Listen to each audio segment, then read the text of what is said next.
In Western Pennsylvania, there are many well-known support systems for those with disabilities, but there is one in Mercer County you may not have heard about. It's called Envision, and it's been a valuable community resource for many years. Rich Walsh has the story. Well, as you know, we've covered countless sporting events and training programs over the years here at KDKA, but nothing quite like what we saw during a recent triathlon at Slippery Rock University. Everyone remembers the trepidation of the first time riding a bike. Now imagine doing that without being able to see.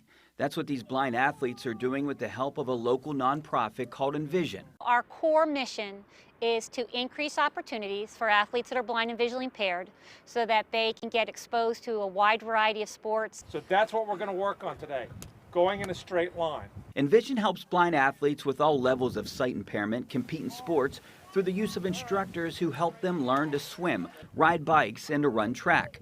One such athlete is Trayvon Thomas, who was born with full vision, which has since deteriorated. So I used to be able to see everything up to this point. Like I would see like those extremely nearsighted. But then as time went on, it got worse to the point where now everything is in a dark shade of grey. It's going to go completely like nothingness soon. I know it. Which I've come to terms with. I've decided, hey, even if I don't have sight, I'm still going to do the things that I love doing. And it's not going to stop me. It's not even going to slow me down, not a little bit. Good job, Trayvon. Good running. That relentless drive to overcome disability is at the core of what Envision tries to instill in these athletes. They don't just preach participation, they focus on competition. We want our athletes to know that they are physically capable of doing a lot of sports and at an elite level or at the best level that they can do, and we want to push them to make sure that they understand what that level is for them. Good job, good job. Good job, Ronald. This isn't something where they come and we say, yay, everybody wins or everyone gets a medal. That's not what we want. I think a lot of times people will look at someone that's blind and visually impaired and honestly kind of go into this mode of feeling sorry for them, and we don't want that. It's about empowering them, and it's making them believe that they have the skills to do the sports that they want to try. Latrobe native Mason Simoniski is just one of the many Envision success stories. Right, left. He recently spent a week learning how to ski in Vermont, trying to take advantage of what sight he has left. Mason was born with retinitis pigmentosa, a progressive disease that destroys one's vision slowly over time.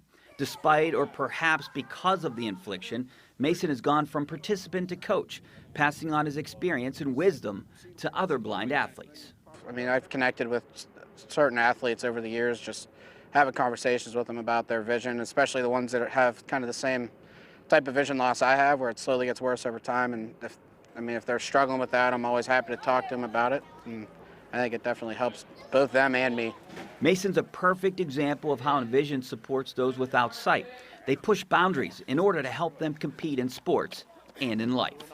Anyone that's ever been an athlete, when you push and you succeed at something that you don't think you can do, that's such an empowering feeling. And that's what I want my blind athletes to feel. I want them to be able to say, I did something.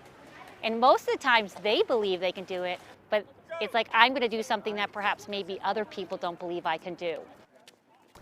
That triathlon is just one of many programs Envision runs throughout the year. The most popular event is their annual summer camp, which is coming up in June. If you're interested in participating, volunteering, or even donating to the cause, they suggest to check out their social media pages on Facebook or Instagram. For KDKA News, I'm Rich Walsh. Empowering those people, I love that. It's wonderful.